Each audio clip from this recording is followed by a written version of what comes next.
Hi అండి, అందరికీ నమస్తే. Welcome back to Varshadheera foods. ఈరోజు వీడియోలో మనం స్వీట్ గులాబీలను తయారు చేసుకుందాము.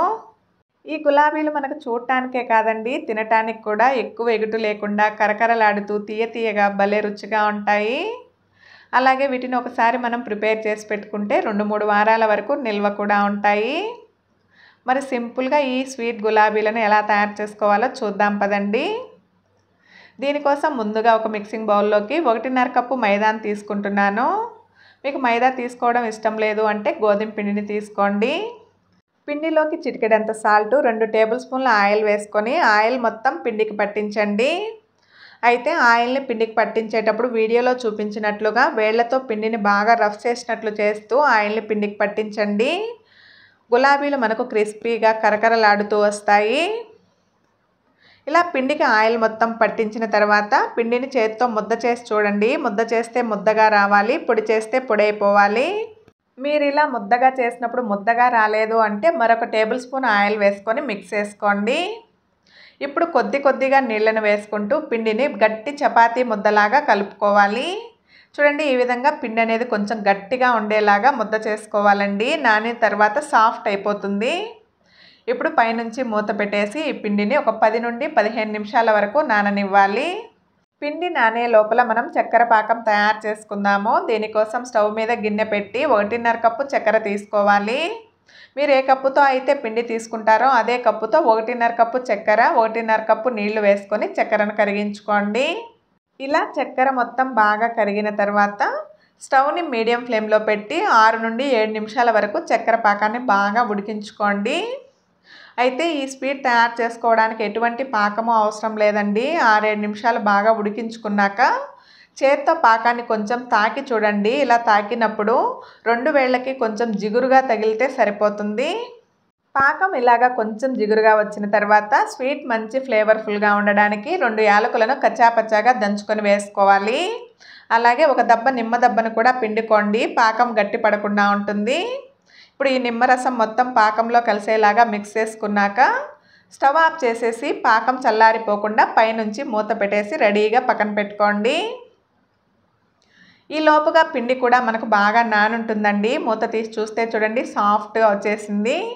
ఇప్పుడు ఈ పిండిని మళ్ళీ ఒక 2-3 నిమిషాలైనా బాగా మర్దన చేసినట్లు చేస్తూ మిక్స్ చేయాలి.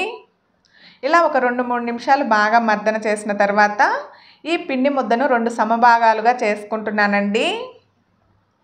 ఇప్పుడు ఈ పిండి ముద్దలో నుండి ఒక పిండి ముద్దను తీసుకొని ఇంకో పిండి ముద్ద ఆరిపోకుండా పైనుంచి మూత పెట్టేసి పక్కన పెట్టుకోవాలి.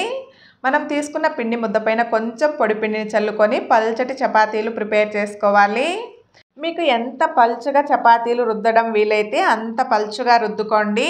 నేను ఒక చపాతీ ప్రిపేర్ చేశాక మీకు చూపిస్తున్నాను చూడండి. ఈ విధంగా పల్చగా ఉండాలి. ఇలా చేస్తేనే గులాబీలు మనం ఆయిల్లో ఫ్రై చేసినప్పుడు లోపల వరకు క్రిస్పీగా ఫ్రై అవుతాయి. ఇప్పుడు ఈ చపాతీ పైన పొడిపిండిని చల్లుకొని పొడిపిండి మొత్తం చపాతీకి ఈవెన్గా వచ్చేలాగా చేత్తో స్ప్రెడ్ చేసుకోండి.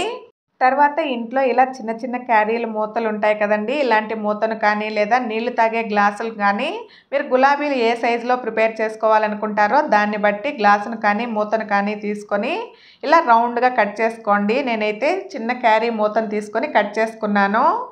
ఇప్పుడు ఎక్స్ట్రా ఉన్న పిండిని ఇలా ముద్ద చేసి పక్కన పెట్టుకోండి. తర్వాత ఈ పిండితో కూడా మనం గులాబీలు ప్రిపేర్ చేసుకోవచ్చు. ఇలా చిన్న చపాతీలన్నీ తయారు చేసుకున్నాక వీటిని ప్లేట్లోకి తీసుకొని ఇప్పుడు వీటితో గులాబీలు ఎలా తయారు చేసుకోవాలో చూపిస్తాను. దీనికోసం ముందుగా ఒక పీస్ తీసుకొని దానిపైన పొడిపిండిని చల్లుకోండి, ఒకదానికొకటి అంటుకోకుండా ఉంటుంది. తర్వాత ఇంకో పీస్ని వీడియోలో చూపించిన విధంగా కొంచెం గ్యాప్ వచ్చేలాగా పైన పెట్టుకొని దానిపైన కూడా పొడిపిండిని చల్లుకోండి. ఇలా 4 పీసులు పెట్టుకున్న తర్వాత పైన ఇంకొంచెం పొడిపిండిని చల్లుకొని వీడియోలో చూపించినట్లుగా మెల్లగా ఫోల్డ్ చేసుకోండి. అయితే దీనికి ఇన్నే పీసులు తీసుకోవాలని ఏమీ లేదండి. 3 నుండి 5 వరకు కూడా ఎన్ని పీసులైనా తీసుకోవచ్చు. గులాబీ సైజు మీకు ఎంత సైజులో కావాలనుకుంటారో దాన్ని బట్టి పీసులు తీసుకోండి. ఇలా రౌండ్గా చుట్టుకున్న తర్వాత 2 ముక్కలుగా కట్ చేసుకోండి. ఇప్పుడు చివర్లు ఊడిపోకుండా వీడియోలో చూపించిన విధంగా వేళ్లతో కొద్దిగా నొక్కారంటే ఊడిపోకుండా ఉంటుంది.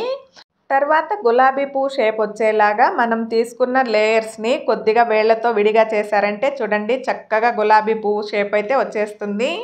ఇదే విధంగానే మిగిలిన పిండితో కూడా గులాబీ పూలన్నీ రెడీ చేసుకున్నాక డీప్ ఫ్రైకి సరిపడా ఆయిల్ తీసుకొని ఆయిల్ మీడియం కంటే కూడా తక్కువగా కాగనివ్వండి. చూడండి గులాబీ పువ్వు వేశాక కొంచెం నురగ వస్తుంది కదా, ఇలా ఆయిల్ కాగితే సరిపోతుంది.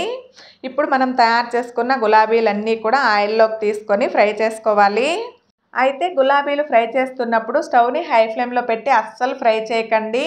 గులాబీలు లేయర్లు ఎక్కువగా ఉంటాయి కాబట్టి పైన ఎర్రగా వస్తాయి కానీ లోపల వరకు ఫ్రై అవ్వకుండా పచ్చిగా ఉండిపోతుంది. స్టవ్ని సిమ్లోనే ఉంచి గులాబీలను ఒక 2 నిమిషాలు ఫ్రై చేశారంటే చూడండి ఈ విధంగా పొంగుతూ వస్తాయి.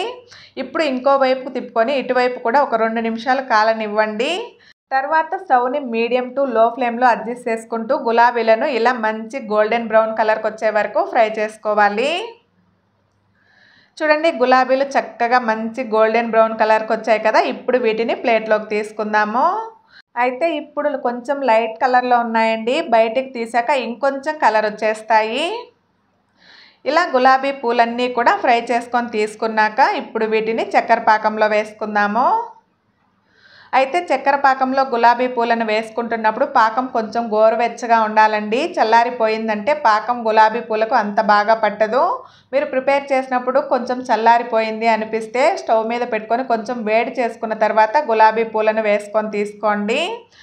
అలాగే గులాబీ పూలు పాకంలో వేశాక ఎక్కువసేపు ఉంచేయకండి, ఎక్కువ పాకం పీల్చేసుకొని మెత్తగా అయిపోతాయి. పాకంలో వేశాక 1 నిమిషం ఉంచి తీసేస్తే సరిపోతుంది. ఇంతేనండి. ఇలా తయారు చేసుకున్న గులాబీలు మనకు మడత కాజాలు ఎలాగైతే క్రిస్పీగా జ్యూసీగా ఉంటాయో అదే రుచితో చాలా బాగుంటాయి. వీడియో నచ్చితే వీడియోకి ఒక చిన్న లైక్ చేసి ఈ ప్రాసెస్లో మీరు కూడా స్వీట్ గులాబీలను ఇంట్లో ట్రై చేయండి. ట్రై చేశాక టేస్ట్ చేసి మీకు ఎలా అనిపించిందో కమెంట్ చేయండి. అలాగే ఇలాంటి సింపుల్ అండ్ టేస్టీ రెసిపీస్ కోసం మన ఛానల్ని సబ్స్క్రైబ్ చేసుకొని పక్కనే ఉన్న బెల్ ఐకాన్ని యాక్టివేట్ చేసుకోవడం మర్చిపోవద్దండి. Thanks for watching.